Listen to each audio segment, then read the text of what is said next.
Todos nós vimos essas motos fantasma acumulando poeira em um canto da concessionária. Mas para onde elas vão quando desaparecem? A verdade é um obscuro segredo que os vendedores temem revelar. Fomos aos bastidores com câmeras ocultas para expor a armadilha do crédito financeiro. Os brutais leilões onde os sonhos sobre duas rodas morrem por centavos e os desesperados esquemas comerciais que utilizam para sobreviver. Hoje, a parte disso, revelaremos as 5 motocicletas que estão apodrecendo nas concessionárias neste momento e que ninguém quer comprar. Não compre uma moto até que conheça a verdade que se esconde por trás do cemitério de sonhos sem vender. Vamos lá! O plano de planta. Como funciona realmente o financiamento de estoque e por que as concessionárias não são donas das motos que têm em exposição. Para entender por que um vendedor entra em pânico cada vez que vê uma moto acumulando poeira na esquina, primeiro é preciso entender quem é o verdadeiro dono dessa moto. A maioria dos motociclistas entra em uma concessionária e assume que o dono do local comprou todas essas motos à vista, que são de sua propriedade e que simplesmente estão esperando que alguém chegue e as leve pagando uma margem de lucro. Nada mais longe da realidade. As concessionárias não são donas de seu estoque, elas o alugam. Existe um sistema financeiro chamado financiamento de estoque, conhecido no setor como floor planning ou plano de planta, e é o motor que move toda a indústria do automóvel e da motocicleta. Também é uma bomba relógio. Assim é como funciona. Imagina que uma concessionária pede 50 motos novas ao fabricante para a temporada de primavera. Não as paga com um cheque. O que acontece é que um banco, normalmente a própria financeira do fabricante ou um credor gigante como o Wells Fargo, paga a fábrica por essas motos. A concessionária recebe as unidades, as coloca na sala de exposição e a partir desse momento começa a pagar juros de aluguel ao banco por cada dia que cada moto passa em seu poder. Durante os primeiros 60 ou 90 dias, o fabricante costuma ser amável. Pode subvencionar esses juros para dar à concessionária um respiro, um período de lua de mel para que possa vender as motos sem pressão. Nesses 3 meses, a concessionária está relaxada. A moto é um ativo, é brilhante, representa um ganho potencial, mas no momento exato em que o relógio marca o dia 91, tudo muda. Acaba a subvenção, os juros disparam e o banco começa a exigir cortes. Um corte é um pagamento obrigatório que se aplica ao valor principal da moto. A concessionária não só paga juros, agora tem que começar a devolver o dinheiro que o banco pagou pela moto. Esse dinheiro sai diretamente de seu fluxo de caixa, de seu orçamento operacional. De repente, essa moto deixa de ser um ativo para se tornar um parasita. Está drenando recursos, está ocupando espaço que poderia ser dedicado a modelos de rotação rápida, precisa de seguro, precisa de mantenedores de bateria, precisa que a equipe a limpe da poeira. Uma moto que passa 6 meses, 9 meses ou, Deus não queira, um ano inteiro na concessionária está levando o negócio à ruína.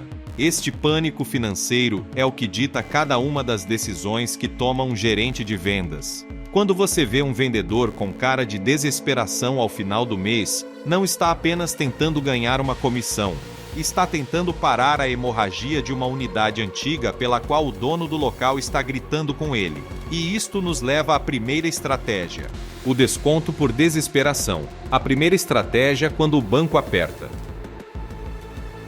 Quando o banco começa a ligar e os juros se acumulam, a concessionária recorre à ferramenta mais básica que tem: o desconto. Começam cortando o preço da fatura, eliminam os gastos de envio, perdoam os gastos de preparação, fazem o que for para que a moto saia pela porta e o banco deixe de ligar. Mas às vezes nem o desconto mais agressivo é suficiente. Às vezes, a moto simplesmente não desperta nenhum interesse, e quando isso acontece, é preciso recorrer a estratégias mais criativas. O jogo das conchas. O intercâmbio de estoque entre concessionárias para reiniciar o relógio financeiro. Esta é uma das práticas mais comuns e menos conhecidas pelo público geral. As concessionárias raramente existem em um vácuo. Costumam fazer parte de grupos maiores ou mantêm relações amigáveis com outras concessionárias da mesma marca. O que fazem é trocar estoque. Funciona assim. Imagina uma concessionária na Flórida que tem um monte de motos esportivas que ninguém quer porque as estradas são retas e planas, mas precisa de cruisers porque se aproxima a semana da moto. Ao mesmo tempo, uma concessionária em Ohio está cheia de cruisers que não se movem, mas tem clientes perguntando por esportivas para a temporada de circuito. Os gerentes se ligam, chegam a um acordo e carregam as motos em um caminhão. Trocam as crianças problemáticas. Por que fazem isso? Não é só para equilibrar o estoque, é para reiniciar o relógio. A psicologia desempenha um papel fundamental. Se um cliente local visita a mesma concessionária mês após mês e vê sempre a mesma moto empoeirada no mesmo lugar, essa moto se torna invisível. O cliente assume que algo ruim deve ter. Os vendedores se cansam de vê-la e deixam de tentar vendê-la. Torna-se mais um móvel. Mas quando essa mesma moto chega a uma concessionária em outro estado, é estoque novo. Os vendedores de lá não fracassaram vendendo-a 50 vezes. Estão emocionados por ter algo novo para mostrar. Os clientes que entram não a viram antes. Para eles, acaba de chegar. Acabamos de receber esta, diz o vendedor. E tecnicamente, não é mentira, embora a moto tenha passado um ano armazenada em um armazém de Miami. É uma forma de mover as cadeiras no convés do Titanic com a esperança de que uma mudança de ares, um novo público e uma equipe de vendas renovada encontrem o comprador que não apareceu no outro lado do país. O soco, punching, a autovenda para alcançar bonificações e como converte motos novas em usadas sem ter rodado 1 metro.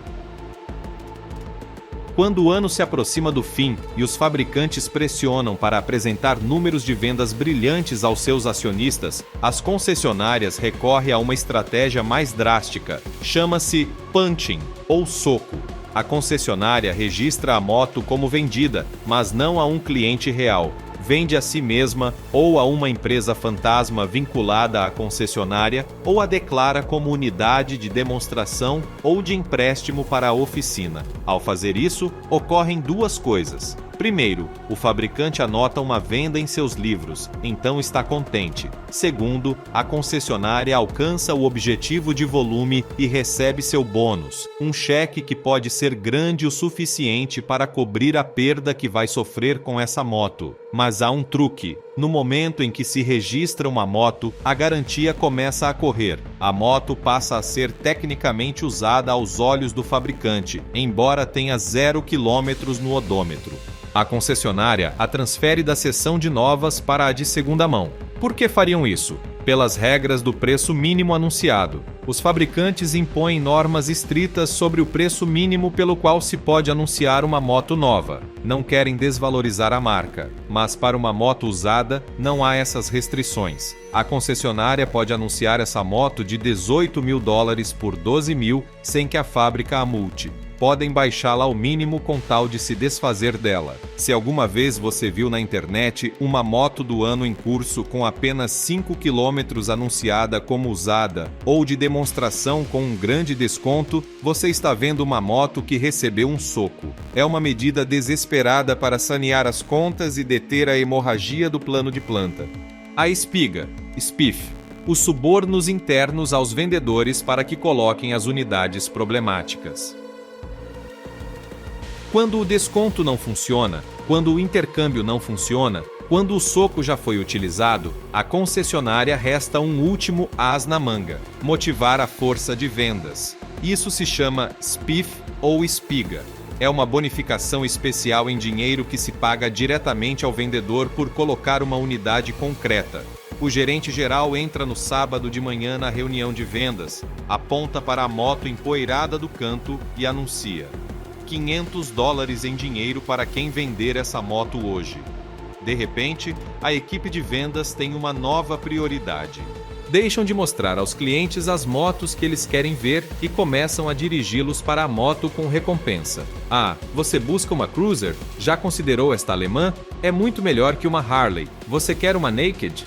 Olhe esta, é uma edição especial. Tornam-se agressivos, insistentes. Se alguma vez você sentiu que um vendedor se esforçava demais para convencê-lo de uma moto que você não havia pedido, é muito provável que houvesse uma espiga no meio.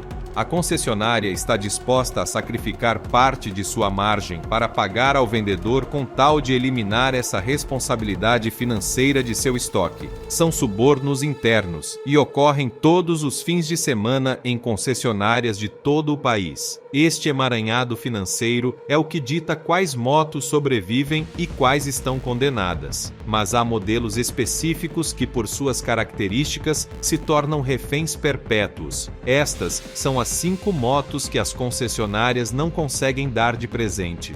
Número 5. BMW R de S8. Chegamos à primeira vítima desta lista, uma moto que foi promovida como a máquina definitiva, o assassino de Harley Davidson, a tentativa da Baviera de arrebatar de Milwaukee o mercado das cruisers americanas. A BMW R18 é, no papel, uma obra de arte. Seu motor é o enorme boxer de 1.800 cm3 refrigerado a ar e óleo, o maior que a BMW já fabricou.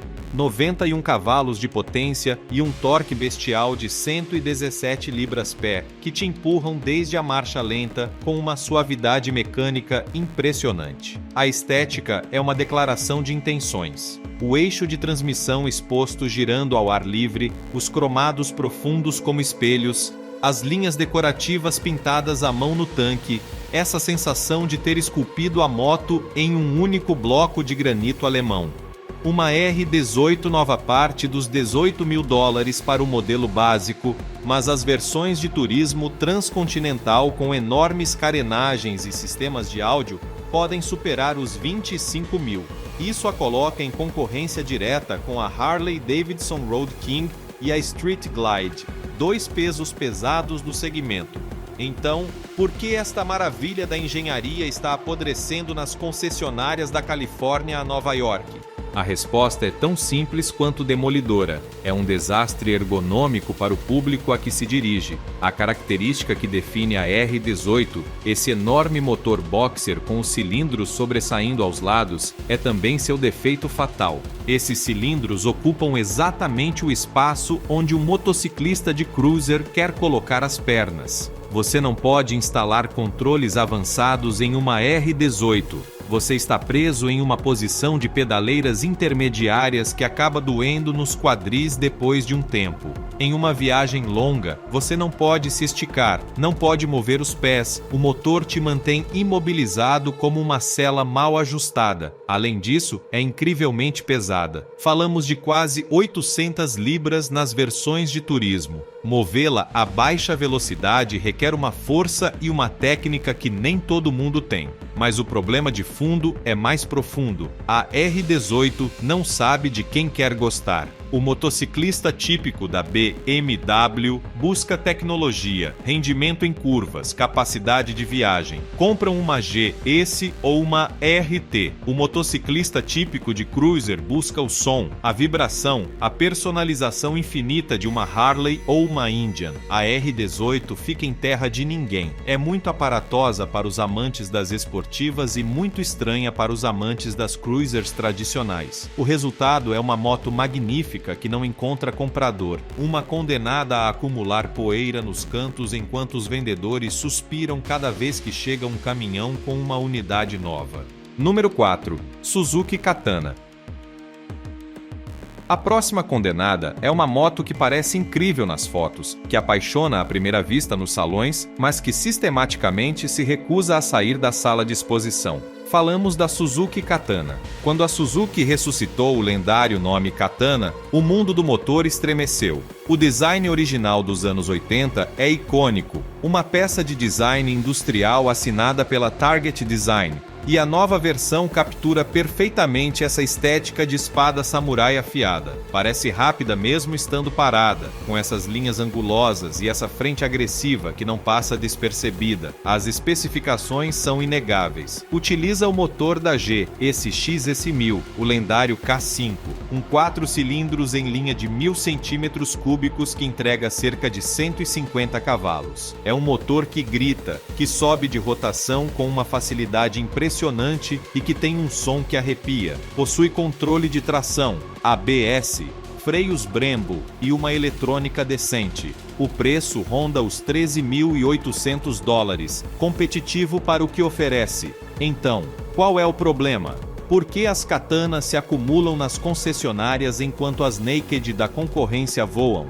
O defeito fatal está no tanque de combustível. Para conseguir essa linha de design tão afiada, tão estilizada, a Suzuki colocou um tanque de apenas 3,2 galões. É minúsculo. Em uma moto de 1.000 centímetros cúbicos que, por seu caráter, convida a acelerar, essa capacidade é uma piada de mau gosto. A autonomia real é de apenas 100 milhas antes que a luz da reserva se acenda. 100 milhas. Isso significa que você está parando em postos de gasolina a cada hora e meia, 2 horas no máximo. Para uma moto que poderia ser uma grande companheira de viagens, que tem a potência e a mecânica para devorar quilômetros, essa limitação a mata. Os motociclistas que buscam uma Naked de alta cilindrada querem desfrutar, não estar olhando constantemente para o ponteiro da gasolina. A Katana é uma moto para ir tomar um café e voltar, não para espremê-la em uma estrada de curvas. E esse desajuste entre sua imagem de guerreira e sua autonomia de scooter a condena ao ostracismo nas salas de exposição.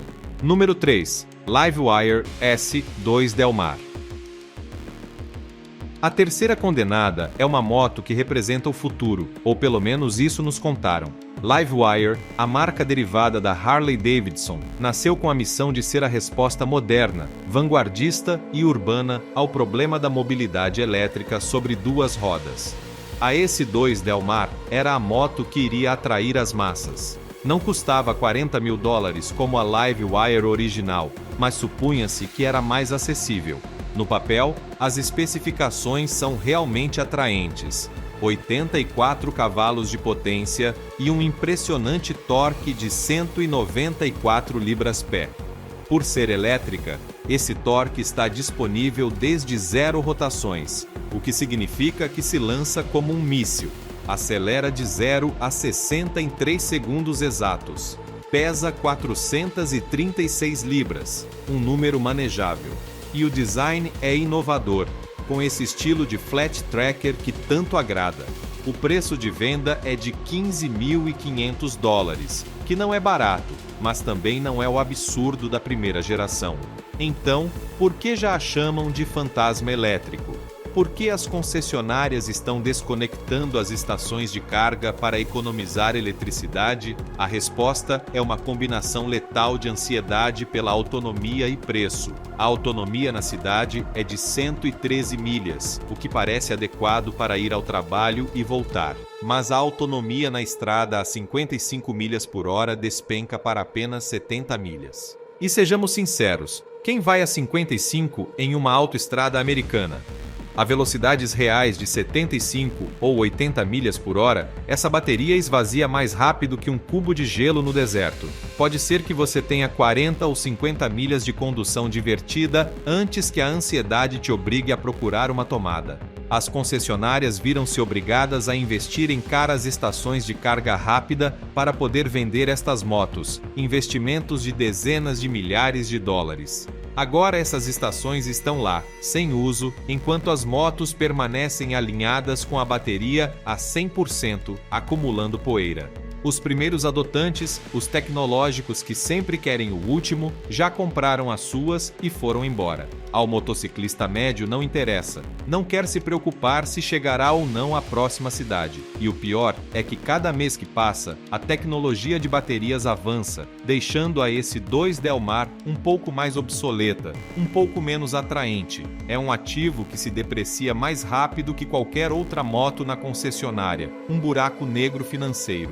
Mas há uma razão mais profunda pela qual a S2 Del Mar apodrece nas concessionárias, e tem a ver com a identidade. Os compradores de Harley-Davidson compram herança, compram ruído, compram o ritual do fim de semana. A Livewire, por ser elétrica, não oferece nada disso. É silenciosa, é limpa, é moderna, mas não é uma Harley. E os compradores de motos elétricas, por sua vez, olham para a Livewire e veem uma marca com DNA de combustão aparentando parecer moderna, mas com um preço superior ao de competidores mais especializados como Zero ou Enérgica. A S2 Del Mar não termina de se encaixar em nenhum lugar. É muito cara para o urbano que busca um scooter elétrico, muito radical para o motociclista tradicional e muito limitada em autonomia para o que quer viajar. É uma moto que flutua em um limbo comercial do qual é muito difícil escapar. E enquanto isso, as baterias se degradam, a tecnologia avança e o desconto necessário para vendê-la cresce a cada mês que passa. Número 2. Honda X L750 Transalp, versão USA. Às vezes, uma moto fracassa não porque seja ruim, mas porque não se ajusta às necessidades específicas do mercado em que é vendida. Este é o caso da Honda X L750 Transalp, uma moto que é legendária na Europa, onde as estradas são estreitas e as curvas infinitas, mas que nos Estados Unidos está acumulando poeira nas concessionárias. A Honda trouxe de volta o nome Transalp para competir com a Yamaha Tenere 700 e a Suzuki V-Strom 800, no segmento das aventureiras de peso médio, uma categoria que está em alta. As especificações são sólidas. O motor é um bicilíndrico paralelo de 755 cm3 que entrega 83 cavalos. É ágil, divertido, tem eletrônica, modos de condução e a confiabilidade infinita da Honda. O preço é atraente, $9.999. É mais barata que a concorrência. Então por que não vende? Porque a Honda, em sua estratégia de reduzir custos para a versão americana, eliminou equipamentos fundamentais e os motociclistas americanos notaram instantaneamente. Primeiro, vem com pneus com câmara montados em rodas de raios. Em 2026, o motociclista de aventura quer pneus sem câmara, porque se você fura no meio do nada, consertar uma câmara é um pesadelo. A V-Strom 800 também leva tubos, mas tem melhores suspensões. A Tenere também leva tubos, mas tem uma legião de fãs e um desempenho off-road superior. Segundo, e isto é imperdoável, não tem controle de cruzeiro. Para uma moto que se chama Transalp, desenhada para cruzar os Alpes, para fazer longas distâncias, não incluir controle de cruzeiro em uma moto com acelerador eletrônico é um pecado mortal. Os americanos percorrem centenas de milhas de interestadual reta para chegar às trilhas. Sem controle de cruzeiro, essa viagem se torna um suplício. A Transalp é uma grande moto, mas chegou ao mercado americano manca, com uma mão amarrada nas costas, e os compradores perceberam. Número 1. Kawasaki Eliminator. E chegamos a número 1, a moto que lidera esta lista de condenadas. Não é um desastre ergonômico como a R18, nem tem uma falha de autonomia como a Katana, nem sofre de ansiedade tecnológica como a Livewire, nem lhe faltam equipamentos fundamentais como a Transalp. A Kawasaki Eliminator é vítima de algo muito mais sutil e devastador. É vítima de sua própria mediocridade. Não é ruim, não é feia, não é cara. É simplesmente esquecível.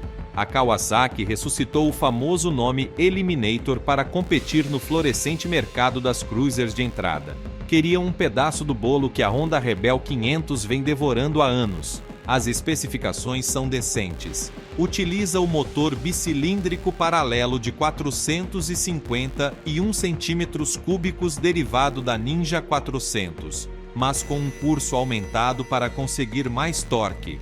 Cerca de 45 cavalos que funcionam bem. A altura do assento é baixíssima, 28 polegadas, o que a torna acessível para pilotos de qualquer estatura. O preço de partida é de $6.649, competitivo. Tem uma estética de cruiser moderna, baixa e longa.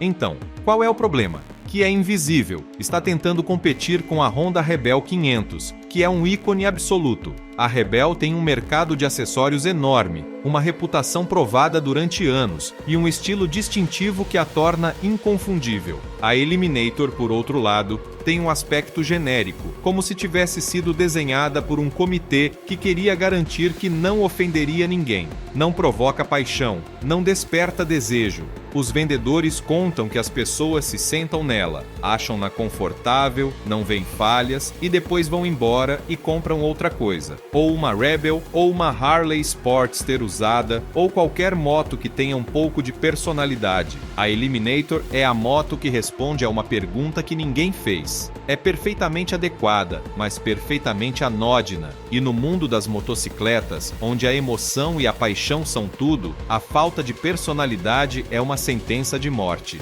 É a rainha das condenadas, a que nunca encontrará um lar porque ninguém se apaixona por ela.